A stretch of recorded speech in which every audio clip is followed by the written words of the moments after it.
સમગ્ર ગુજરાતની અંદર તાલુકા મથકે વિધાનસભાના જેને કહેવાય કે નગરપાલિકા લેવલે આમ આદમી પાર્ટીના પદાધિકારીઓ, આમ આદમી પાર્ટીના કાર્યકર્તાઓ અને આમ જનતાને અમે આમંત્રિત કરીએ છીએ કે ભાઈ ગુજરાતની વર્તમાન જે તરા છે એમાં ગુજરાતની પ્રજા દુઃખી છે, ચાહે શિક્ષણ હોય, ચાહે આરોગ્ય હોય, ચાહે સરકારી કર્મચારીઓ હોય, ચાહે બેરોજગાર યુવાનો હોય, ચાહે ખેડૂત વર્ગ હોય, તમામ યાતનાઓ જ્યારે ભોગવી રહ્યા છે. ભલે 64 વર્ષની ઉજવણી ગુજરાત સરકાર આવતીકાલે કરવાની હોય, પણ ગુજરાતની જે પરિસ્થિતિ 1 મે 1960થી શરૂ થયેલી પરિસ્થિતિઓ ઠેરના ઠેર છે અને એને લઈ ગુજરાત સરકારની સદબુદ્ધિ આપે, મહિલાઓ જેને કહેવાય કે સશક્તિકરણની વાતો સાચા અર્થમાં સાર્થકતા એટલા માટે ગુજરાતનો હરેક કાર્યકર્તા અને આમ જનતા આવતીકાલે 1 મે ગુજરાતના સ્થાપના દિવસે દરેક તાલુકા મથકે, નગરપાલિકા મથકે ઉપવાસ કરવા જઈ રહ્યા છે અને ગુજરાતની સરકારની જે આત્મા બિલકુલ જેને કહેવાય સૂઈ ગયો છે, મરી પડવાનો છે, એને ઢંઢોરવાનો પ્રયત્ન અમે ઉપવાસ થકી કરવા જઈ રહ્યા છે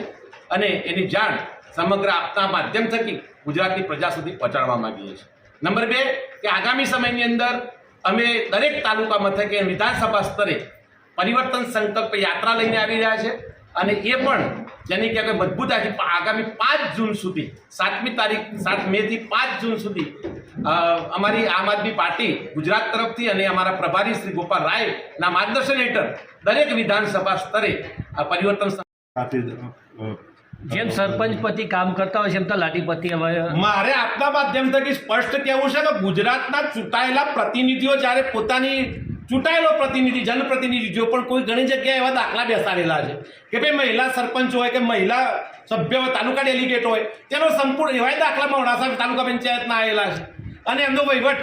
પ્રમુખશ્રીના હાથે થતો હોય એમાં કોઈ નવે પ્રમાણે એવી વાત નહીં. જ્યારે સરકારના ચૂંટાયેલા પ્રતિનિધિ મહિલા સશક્તિકરણની ભલે વાતો મોટા ઉપાડે થતી હોય, પણ જ્યારે ચૂંટાયેલા પ્રતિનિધિઓનો વહીવટ જ્યારે એમના પતિદેવો કરતા હોય તો આમાં મને અજુકતું કંઈ લાગતું નથી. ધન્યવાદ. સરકારના પર ચૂંટાયેલા અધિકારીઓ ભાઈ ટ્રાન્સફર કર્યું છે એવા આનુષંગિક પુરાવા મારી પાસે નથી, પણ એવા મૌખિક પુરાવા કેટલાક આવ્યા અને મેં આજ આ વાત જ્યારે ડીઆરએલની અંદર કહી તો એ લોકો જોડે કોઈ અધિકારીઓ જોડે જવાબ જ નથી. મને કે બાપુ આપણે અંગત મિટિંગ કરી લઈશું. હજી સુધી એનો મને કોઈ જવાબ મળ્યો નથી. મેં નંબર પણ આપ્યો, મારું કાર્ડ પણ આપ્યું. જ્યારે તમારો જવાબ મળે ત્યારે મેં તમને 100% હજી સુધી મને જવાબ મળ્યો નથી. અને તેઓ આગળ નિર્માણ કોણ થયું છે તો ફક્ત ફટાકડાની ફેક્ટરીઓ અરવલ્લીની અંદર 12 મહિનો પહેલો ગઈ વખતે કદાચ 1 વર્ષ પહેલો આદિ